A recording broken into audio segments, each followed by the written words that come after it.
All right. Hello, everybody, and welcome to North Shore Pride's October virtual forum. We're very excited to have you all join us tonight. And as many of you may know, the theme for tonight is really coming out and discussing the different journeys and the different processes that those of us in the LGBTQ plus community have as we come out and truly live our true versions of ourselves. As many of you know, October 11th is National Coming Out Day, and it's a time for those to remember, to celebrate, and just kind of pause on that day, as many of us have had quite a journey to get to the place that we are today. And I'm very excited to be joined by some members of our community and panelists this evening to kind of walk us through their journey and their how they got to where they are today.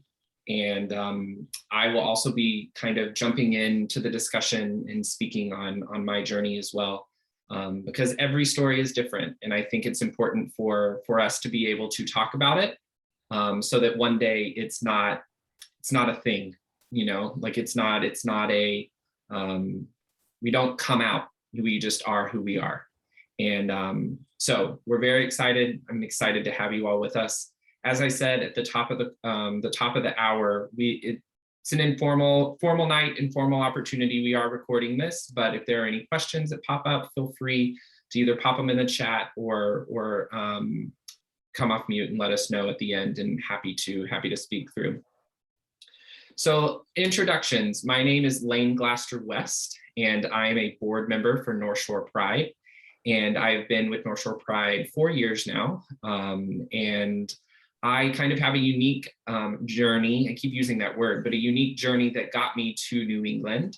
I was born in Central Texas in a little town, town called Waco. Many of you may have heard of it either from HGTV or the Branch Davidians or Baylor University, but that's where I grew up. And had met a wonderful man in Texas who happened to be from New England and brought me to the North Shore one August summer and summer weekend. And I quickly fell in love with New England and more in love with him, and hope we're here now.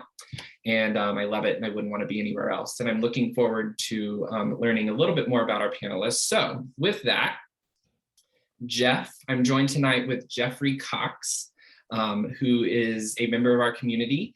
And Jeff, can you tell us a little bit about who you are, where you're from, and then maybe like one interesting fact about you? Sure. I'm very pleased to be here this evening. My name is Jeff Cox. I'm actually calling in from upstate New York.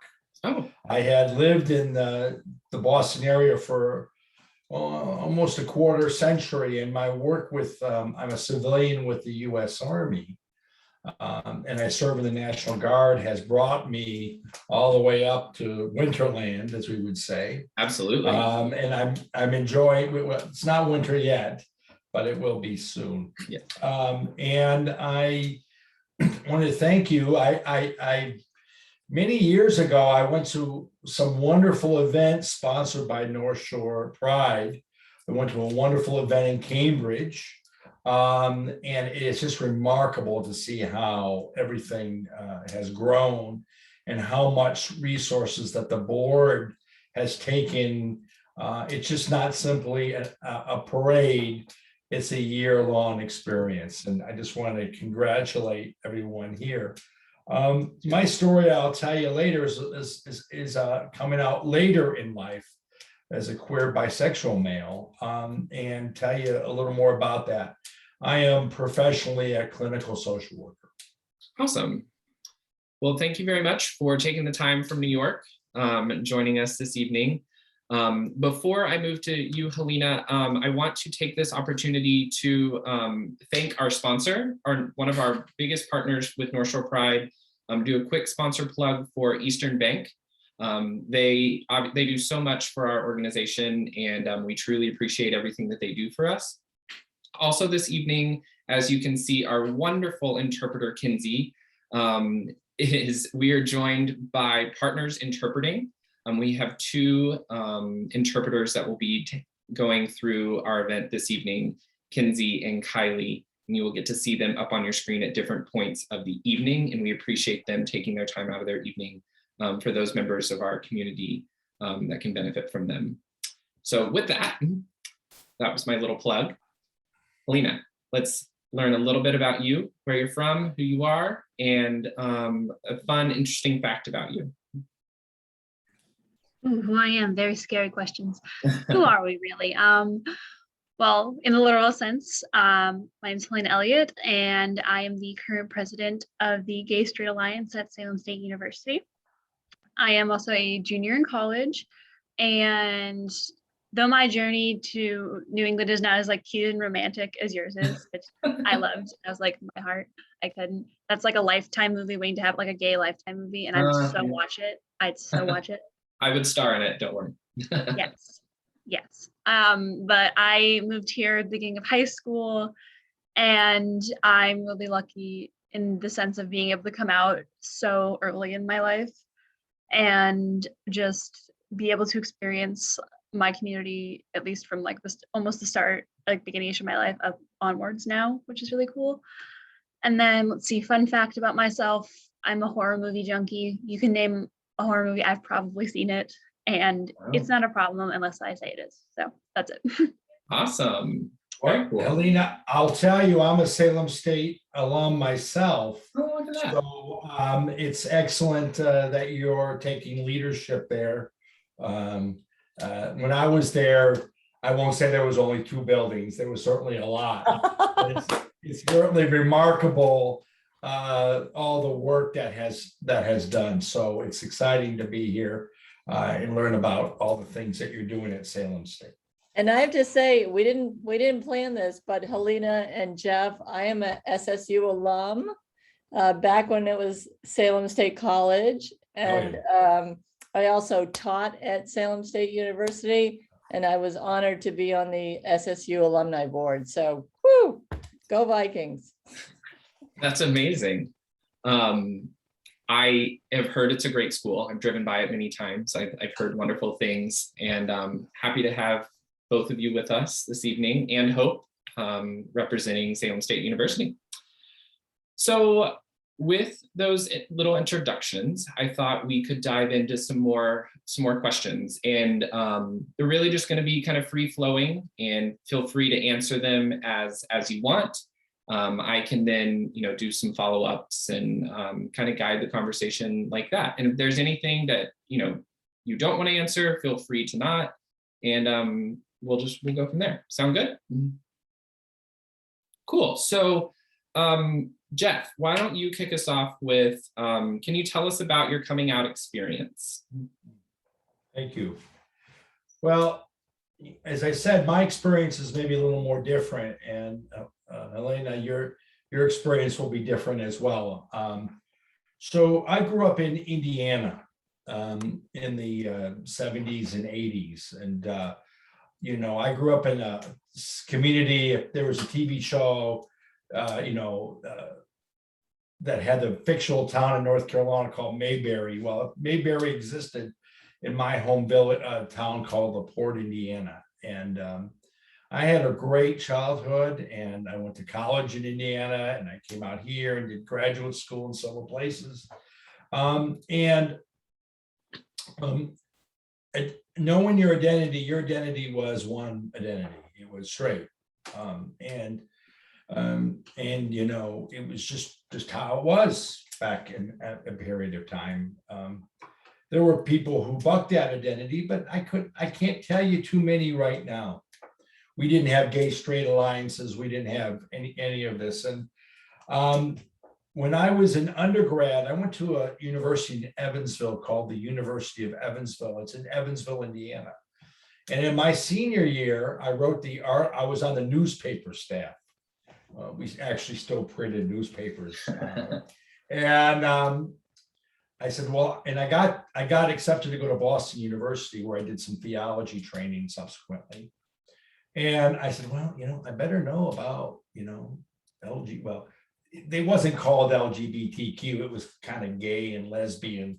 There really weren't any other options. So I wrote an article for the Crescent about the gay and lesbian community, and like I'm kind of embarrassed to tell you this story because like people kind of met me in dark rooms and had conversations and wrote this article, and then it came out during Parents' Weekend, and it was controversial, but it really wasn't. It started a gay straight alliance, an LGBT group that I believe can continue today. People came out, people started talking about it in 1991 and said, we're here. I went to school, always around people that were, and I'm going to now use the word the community, if that's fair, because it's hard to differentiate. And so I've spent almost all my time, and of course you don't really know why, but I did. I did in graduate school. I went to this new organization called the Boston Bisexual Center. I went to a meet and greet a couple times. It just started up like a year or two later. They were on Stanhope Street. Also, I was part of the time where, unfortunately, the community had to suffer with the stigma of HIV/AIDS. So anyone who came out, it was a negative indication. Death was necessarily implicated. So, I had a lot of interest in reading and talking, but a couple of things. I joined the military. The military did not have a policy to even talk about it during my period of service initially. Now it's completely different. And I got married a wonderful woman who I still have very loving feelings I care about. And we had many years, wonderful life, traveling, connections, laughing. So I don't want to ever come off that my life was bad. I think you live your life as you live it. But it was clear to me that my identity was something more. I was in church circles. Some of my church circles really did not approve of anything but a heteronormative connection. And it's interesting that and again, you think about these things hindsight. I had subsequently left that church. I'm an Episcopalian, which is I think a very supportive environment. I went to a seminary in Cambridge. Well, it used to be in Cambridge. It's now in New York City, called Episcopal Divinity School, which was probably was the most queer-friendly place in the world, I think, at one point. And again, I didn't put anything together. I said, well, this is what I did. I had, again, all my, if I look around, a lot of my friends were all in the community. And then I had a realization. I have a Christian and a Zen practice. And I was at a Zen retreat, and somebody was talking about their son had come out. And at the end, I said, I am a bisexual. And it was like a floodgate, but a frightened floodgate. It's great saying it in the middle of a room where no one would ever say it, in the middle of nowhere. And the conversation I had was, would I ever talk about this again? And so for 2 years, I kind of talked to some people, and I processed it, and I thought about it. And then this year in particular, it was clear that I needed to speak this. So, when you're like 52, I'm reading everything. Everyone who's 20, I'm reading the YouTubes.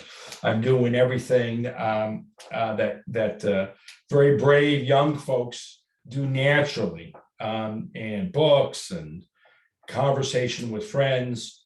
And so my spouse and I had a lot of conversations and decided that that a mixed oriented marriage wasn't the way to go, and I connected with a number of wonderful people. So what's it like when you're older and you have to tell your family this? So I did. I called my sister, who's a school teacher in the South Bend, Indiana schools. And I told her, I said, and of course it's hard because you start wanting to, you talk about the weather, you talk about the dogs, you talk about this. I don't know if anyone else knows this story. And then you go, oh, and there's one more thing. And my sister said, well, of course, no problem. She said, everyone comes out to me. I'm the school teacher, everybody in high school, and was extremely supportive. And in a way, and I spoke to my mother. My father has died 20 years ago. And my mother, I thought, okay, am I really going to say something to my mother, or who's 85, or am I going to delay it? And I said, well, and I'll explain how I feel my orientation is. I told her, and it was fine. And I was at work. I told my team at work. I told a lot of my friends. And then all of a sudden I looked around, and at my work, there are a number of senior people in the community and who have been very supportive of me. A lot of questions. I wish I could say that, I did it perfect. I've had a lot of friends I've called. I probably talked their ear off. And I am still figuring this out. Yeah. So in some ways, I've always been this, always. But in other ways, I've only been able to sing this song now. Oh, I like that. And I will say, Lane, that I think coming out is you do it when you want to do it, how you want to do it, and the time you do it is okay. Absolutely. So that's some of my initial story. And I'm in a lot of kind of top-down organizations. I'm in the Masons. I don't know if you ever met a Mason, Lane, or Helena, but I'm a member of the Masons, and I was talking with my Masonic fraternal brothers, and they were all accepting as well. So it's a remarkable time that I can at least have this conversation. So that's amazing. I actually I come from a family of Masons. My mom's side were Masons, and I can appreciate where you are. And the Masons in Massachusetts made a very big endeavor to say that it's a male fraternity. So they accept folks who self-identify as a male, transgendered, and they are a very number of members of the fraternity really do self-identify as members of the community here, and everyone's accepted for who they are. So, and I did stuff with Scouts, and behold, our senior Scout leader came out, and she's currently left the Scouts and is working wonderfully at Fenway. So, a lot of the cultural expectations that I grew up with have changed. Yeah. Well, I think we'll get into a little bit more about how culture plays into this in a little bit. But Helena, I want to hear your take on your journey, and let's see how different or how similar it is. I'd say mine's definitely a little bit different, just in terms of me being a queer woman, and also I came out obviously earlier than Jeff, and it's definitely different, I would say, from obviously when Jeff was younger, because I'm about 20 years old. So I would say for me, it's definitely a mixed bag of coming out, I was privileged and lucky enough that I wasn't, kicked out of the house for being gay. I wasn't, ostracized by my friends or my community. I was so lucky in that. Like Absolutely. I could still go to school and express myself and, dress more gay, as it were, which I don't enjoy the phrasing of that because you dress how you dress Yes. and that is it. But I was lucky in that regard. But I'd say as a queer woman now, when in coming out, it definitely was hard because there is, at least in my experience, and I've talked with a lot of other lesbians about this and bisexual women about this, there's the fetishization of queer women. Mm, And I had to deal with a lot of that in high school, interesting. which was not fun. Yeah. And it's really hard being made into an object for men's desires specifically. And that in terms of like coming out was really hard for me and trying to figure out, like, is it safe to be here? Is it okay to be here? Is like, am I just doing this to get a guy's attention? Like there's that internal dialogue, like there's that internal homophobia that I know we're all familiar with. But there's definitely like that element that is still very present. There's that internalized, just like, am I doing this for me or is this for like someone else? So there's that definitely, like that's still a very important thing. And the idea of the whole predatory lesbian is still definitely a thing that me and a lot of other lesbians have had to deal with. Mm. And that's really hard too, because it makes it hard to have female friends because they view you as a predator. And that has happened to me. Like that has happened to me not that long ago. And there's definitely like that continuing idea of it, which has made my journey a little harder just because you have to make sure like you maneuver around it. And, you gotta like test the waters. It's just like, how do you feel about this? Oh, hey, look, this person came out. Isn't that cool? And it's just like, you test it. You test the waters a little bit. And like, that's still something I've had to do, or I've had to, with my fiance, be careful in certain places, like we don't hold hands. Mm. So I'd say it's definitely better. And my journey has definitely been a lot easier than some Christians. Like my brother, when he came out, because my mother, as we like to say, had two little gabies, as we like to say. When he came out as trans, that journey for him was 10 times more difficult than mine. He went through some things that I don't even want to describe, but it's definitely difficult in the ways of just like, as we talked about culturally, like in that way has been difficult, but I'm at least privileged enough where now I can say I am gay and I'm the president of the Gay Straight Alliance. Like I am, in a sense, part of the face of the queer community on my campus. And I'm a part of that, and I'm a very vocal part of that. And like that is a privilege, and I'm so happy I am. So I'd say mine's definitely, like I said, been a bit of a mixed bag. Yeah. No, that's a very it's an interesting perspective that I think as a gay man, I have, obviously not experienced what you experienced, and or Jeff, I've experienced item like here and there similarities. I think for me, Jeff, our stories are very similar. I grew up in a very conservative Christian home and went to a Christian university in Oklahoma. So very similar to Indiana. And, whenever I came out, I was actually married to a woman as well. And it was not good. And, I think, Helena, it sounds like you had a very supportive family. Jeff, it seems that as if your family was supportive as well. Mine wasn't. And so to navigate one day speaking to your mom, who's your best friend, and to your dad, to the next not, was, an extremely eye-opening experience for a 21-year-old. And we've come a long way, and now we're back to normal. Whatever that may look like, where, I do have a loving family around me. But I think for many people out there, who are coming into our community as themselves struggle with, is this going to go how I expected?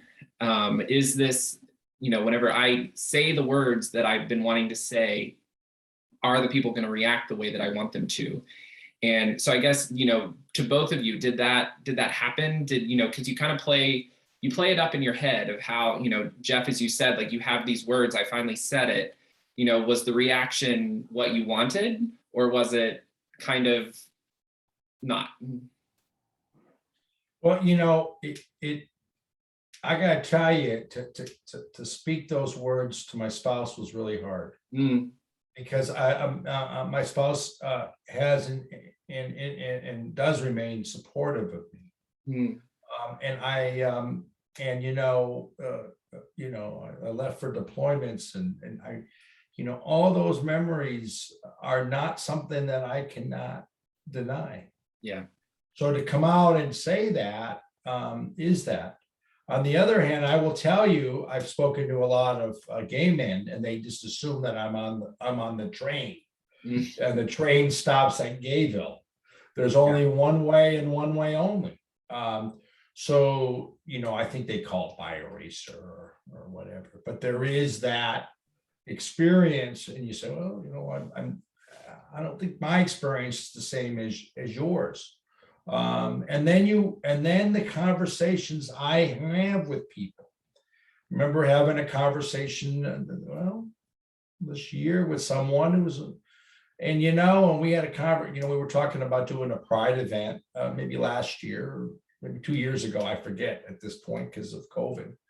And it ended up becoming a long conversations, about scriptural authority and identity. Now, I happen to have a theology degree, so it does not make me uncomfortable to talk about that. But it's interesting of the conversations that you have. mhm, It's interesting, when when everyone consoles you is, you talk about separating and you almost have to say, well, there's reasons here, it's more complicated. And, but on the other hand, and there's an expectation of what you think your life's going to be. absolutely. Yeah. And then your life is different. So, I mean, I never thought I would be on, speaking with North Shore Pride about this. I was conferring. This was the last thing I didn't necessarily go around. Although this year, a number of folks have reached out to me and said, "Hey, will you speak?" Especially in the veteran community. Oh, interesting.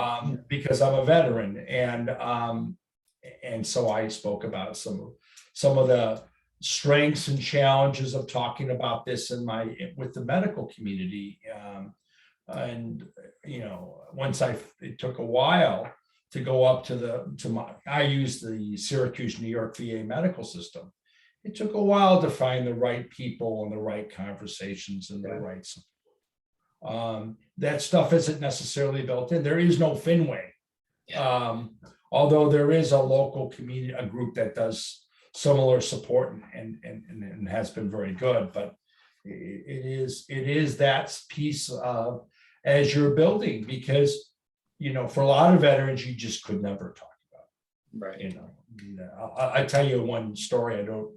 I have a friend I lived in Germany for many years, and I had a friend who told me that the lights would flick in the club when the military police would come. And that meant leave immediately out the kitchen door, because the military police were coming to look for Americans to harangue them who were part of the community. That is not that long ago. Right. I know other stories, even in the Massachusetts National Guard, that were not that long ago, that in relative world, where people were there were conversations, investigations. So, and in employment, it's still the case too. Helena, you're teaching me about something I don't think about, but people stereotyping you and expecting you to be something that you're not necessarily. And so I appreciate learning that tonight and hearing your story about that. Absolutely. And I guess to that point, Helena, did you expect that whenever you came out as a lesbian? Did you expect the stereotypes? Did you expect that to happen?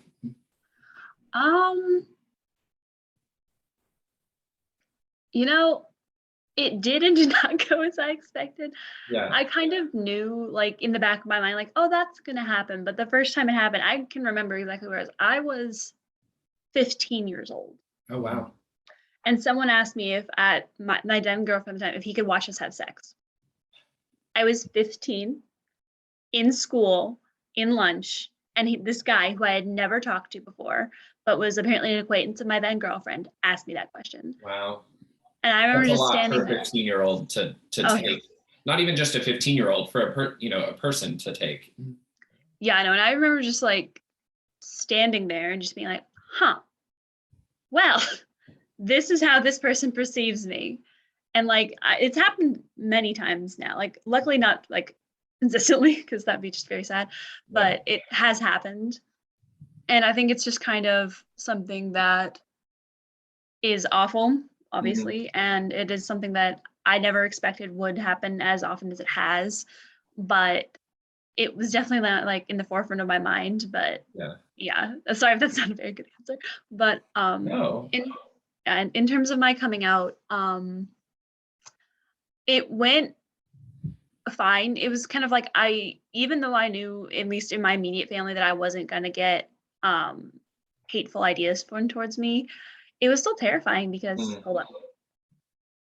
That's my cat.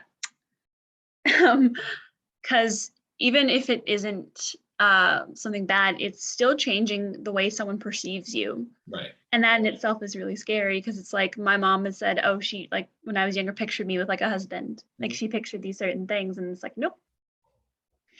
And when I told my grandparents, which is a whole different story, I was like, oh, I came out, and my grandfather's first words were, no, you're not gay, because he thought I was joking. So I think part of it is you build it up in a way where it's terrifying, and sometimes like those fears are correct, and then sometimes you just get reactions like, huh, Yeah. would never have guessed that, which is also a reaction I've got. Yeah. As my cat continues. Lane, I'm curious, Elaine, I'm curious, how did you just become the leader at Salem State? Because in many ways, you are always coming out to so many other people, because people are coming to you who might need to learn about that. I'm curious on how you found that role and yeah. Yeah, I was a member of my high school GSA, and when I found out that Salem State had one, I really wanted to be involved, and I started in my freshman year as a general representative, and then last year I became the treasurer, and then this year I'm the president. So it's very much like a general climb up to president. I mean, that is a good point, Jeff. Like there is an element of you're always coming out to people, and I think you know, for myself, whenever I built it up, you know, I remember exactly where I was and exactly what I did. And, you know, I waited to tell I was living in Dallas at the time, and I was visiting my parents and in Waco, and I waited until the very last like 10 minutes until I needed to get on the road so that I could like drop the bomb and then leave. And, you know, and I remember sitting literally just like watching the clock and being like, okay, you know, and then it happened, and it didn't go as expected, but that's okay. But then to your point, Jeff, like then it was just this like parade of having to come out as like who you are, and like because obviously like my life was changing because I was going through a divorce, and I was, you know, having to tell my friends and this and that, and even today at, you know, 31, I'm still having to come out. And I think there's always going to be some sort of element of that, unfortunately.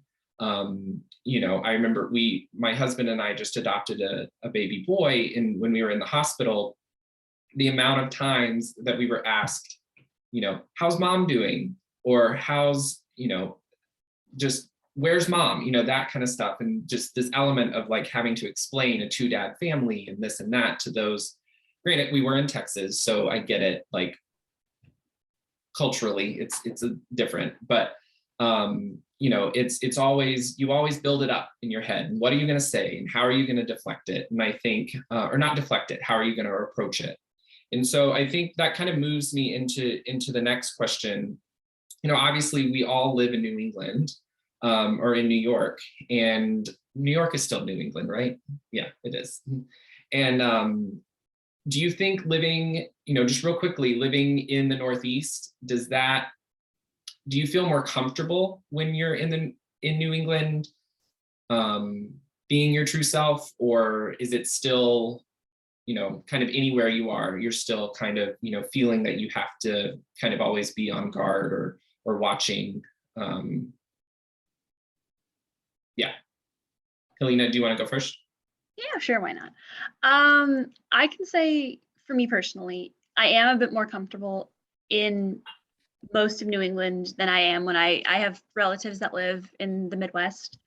And I can definitely say I feel a bit more comfortable here just because I have been harangued, less for a better word, but there's also the forever like keen awareness that I must have about people going and, again, I don't know why I keep using the word harangue, and haranguing me and my fiance.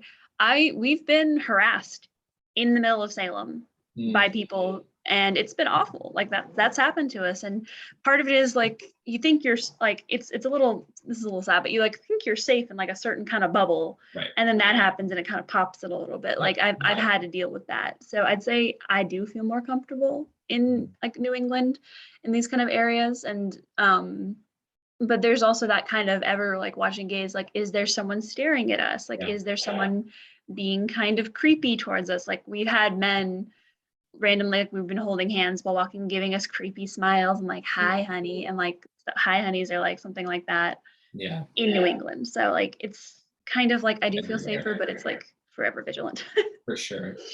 Jeff, how about you? Like, I guess from your military experience and being. I'll speak about it that, you never know, in a workplace, what you can and what you should, or when you should say it. Right. I don't know in a treatment, if I'm supporting someone, how you talk about it, what you say. I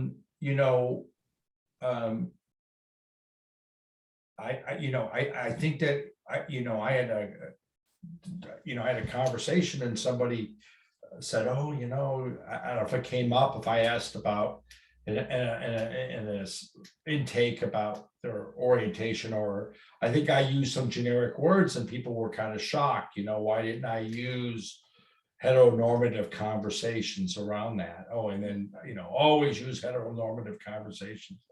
So, we hope to be not stuck in one spot.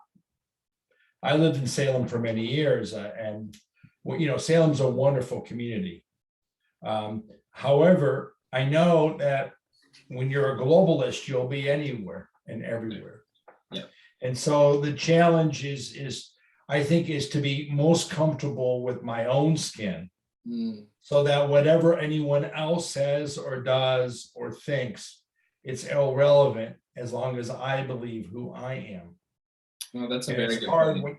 it's hard when you're consistently, you got those messages. My own homophobia is the worst homophobia anywhere. Oh, yeah. And so I've got to work consistently on my homophobia. Okay. And so it isn't anyone else I'm worried about. In the end, it's me. All right. And I think that as I can work on myself, then hopefully whatever anyone else projects onto me is more or less irrelevant. But it is me that I am. I think that's an amazing perspective. And I think something that it's something I never really thought about. I think, we're always, they always talk about self-care and thinking, being the best version of yourself. And it's hard. And I think, Helena, whenever you speak on, getting these advances from random people on the street in the bubble that you think is safe, like if you don't have that thick skin, and if you don't believe in yourself and believe of who you truly are, like that could be detrimental. And, there could be people watching this later that, are feeling that way. And I think it's, it's important for all of us to remember that no matter what, we are our worst critic, but we're also our our best supporter, and we need to believe in ourselves, and we need to truly believe that the person that we are is the person that we need to be, inwardly and outwardly. And so that's a great perspective, Jeff. And I guess kind of moving along those lines, is there somebody that you looked up to, whether it was an ally for the LGBTQ plus community, or is there a certain person that you kind of, they came out and you were like, wow, if they can do it, I can do it. Or, you kind of patterned your life on it. I remember when Tom Daley, came out very publicly, I kind of just had this moment that like, wow, if he can come out in this such a public forum, me, my little self, and I can come out in little small town Texas. So I don't know, is there somebody that you kind of looked up to in that regard? Either one of you. I'll say I have a good friend, my best man at my wedding is gay. Okay.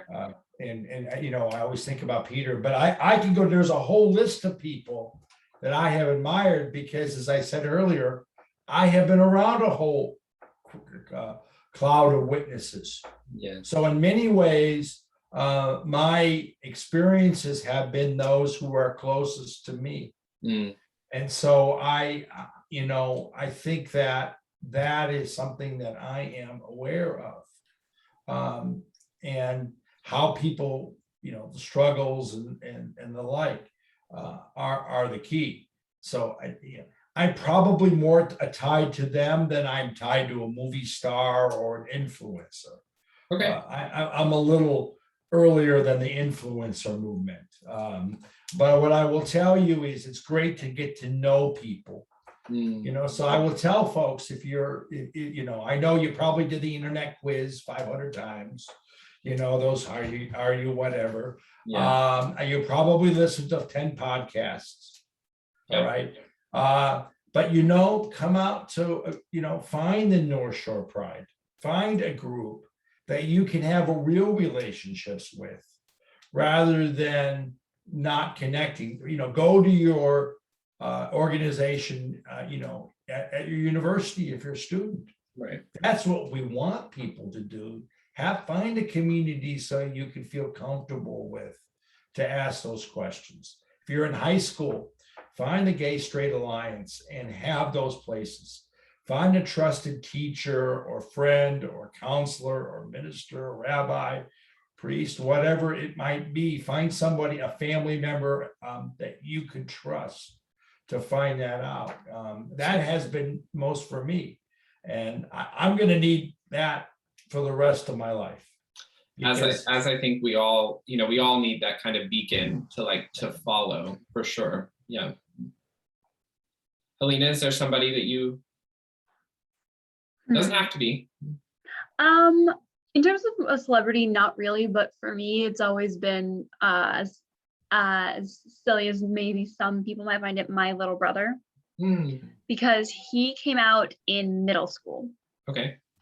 And I always just remember being astounded because I knew who I was in middle school, but I was not telling anybody about it because I was too scared. He has always been, for as long as we've lived, been very much, I'm in your face, this is who I am, and you're gonna deal with it, love it or leave it. And if you think I'm a bull person, he is just everything to the nines, and I have always just been amazed at just how true to himself he is.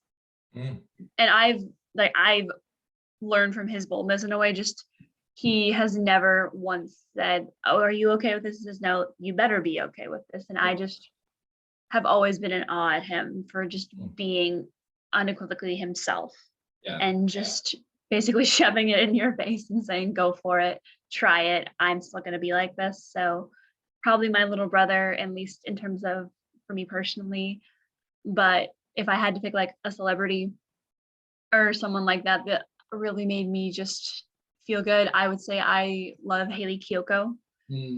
And seeing someone who is gay succeed in a way, regardless of industry, has always been just really cool. It's just oh, I can be successful, or I can excel at an art form or any kind of form I want. And like my sexuality doesn't have to be something that stops me from doing that. Right. No, I think that's I'll commendable. give a celebrity, Lady Gaga, Okay. who continually reinvents herself, yet she's always herself. I could not agree more. Yes. And such an ally and supporter of the community, and just, yeah, no, love her. Isn't she Um, bisexual? That could. Isn't she I think so. bisexual? Yeah, I think I so. believe so. I believe so. Yeah. So I kind of along these lines, we just have a few more minutes, and I want to dive into two quick questions. So do you ever think that there will be a day that coming out won't be a thing? That, like, you know, October 11th, National Coming Out Day won't be, you know, necessarily something to celebrate, that because it's just the norm, you know? Do you think that will ever happen? Or do you think it's important for us to have a platform to kind of open the door and step out to be the person that we fully believe that we are? That may be a loaded question. But yeah, think on it.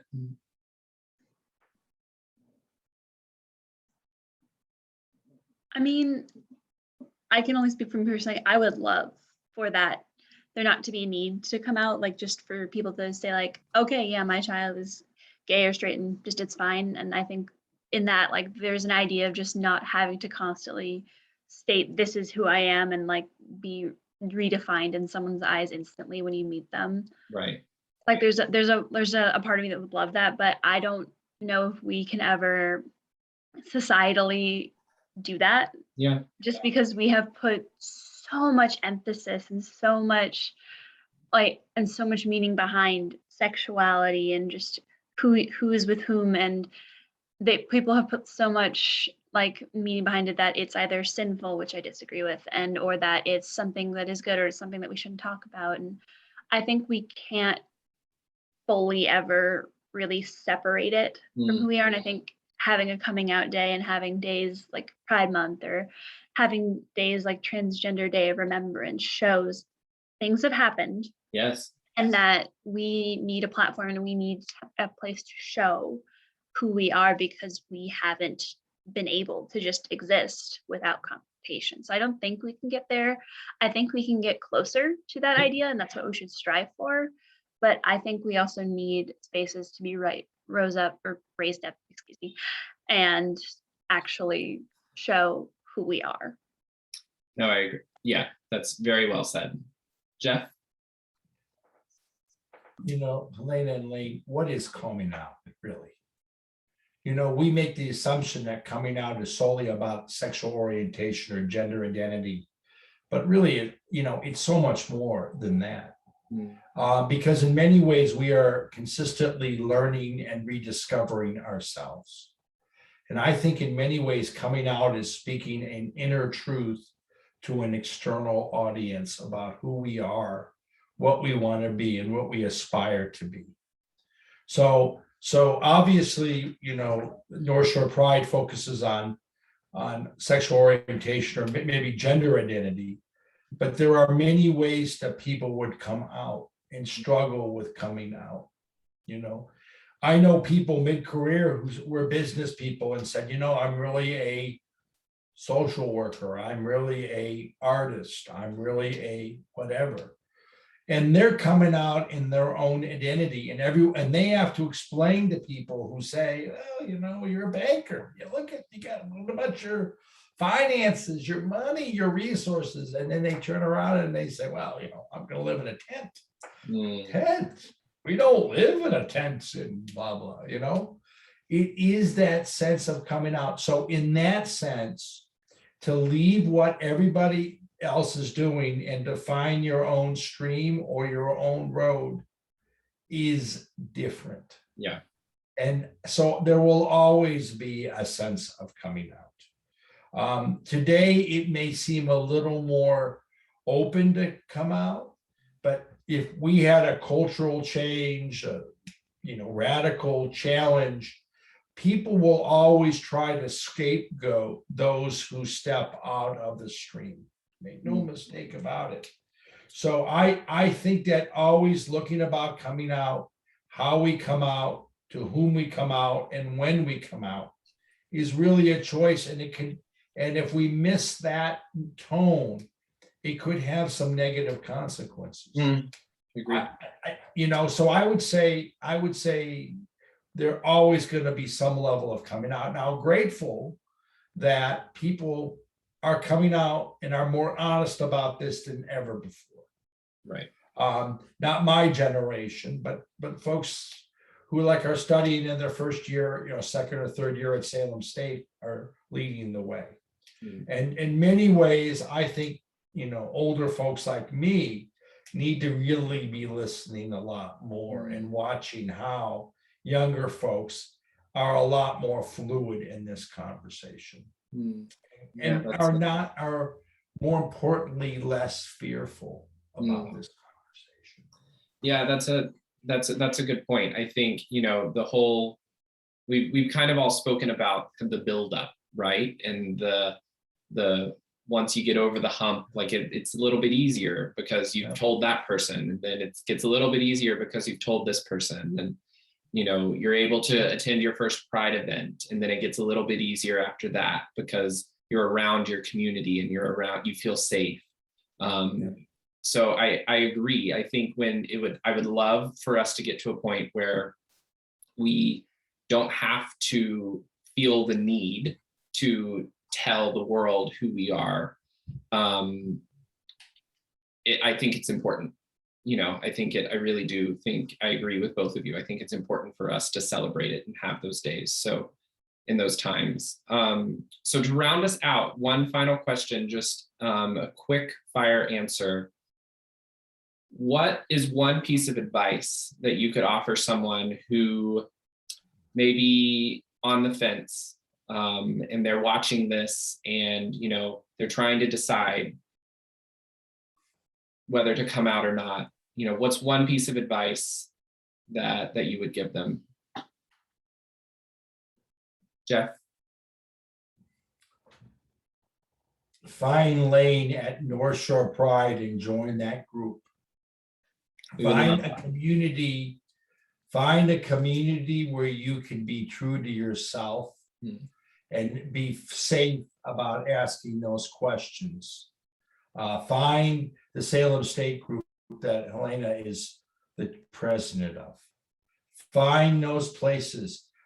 Use the internet and all those resources, but at some point, there is a decision everyone makes about how public, if ever, they will be. And I can tell you, there's a phrase that I like that the Trevor Project uses all the time. It only gets better. So you don't want to hurt people. On the other hand, you seek to only get better. Love that. Helena? I would say make sure that you're safe and that you can do it safely, because it is your choice when you come out and whom you come out to. And you have to make sure that above all, you feel safe doing so.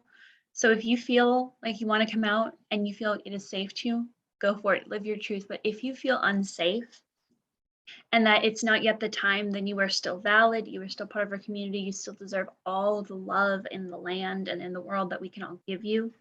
But your safety is the primary thing you should be concerned about. You don't need to rush anything.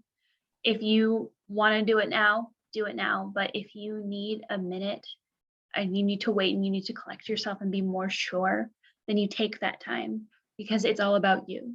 Don't feel the need to be rushed by anyone. I love that. That's a perfect bookend to this. Lane, what would you say to that question? I think I would say a combination of both. And I think it would, for somebody who is thinking about coming out, I was actually going to say that it only gets better. I think,